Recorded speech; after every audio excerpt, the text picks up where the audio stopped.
মার পেটে যখন আসতেন, আসতে দেরি আমেনার শরীর থেকে ফুটা সুঘ্রাণ মোহিত হইতে দেরি হয় নাই। চতুর্দিকে সুঘ্রাণ ছড়াইতে থাকতো।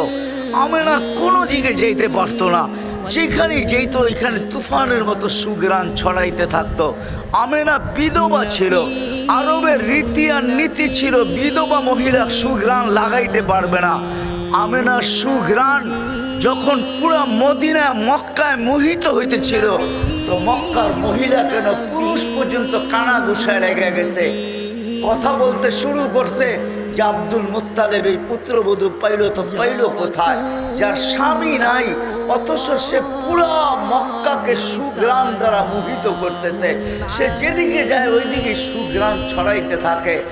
কথা একজন, দুইজন, তিনজনের কান হইতে হইতে আব্দুল মুত্তালিবের কানে চলে আসছে।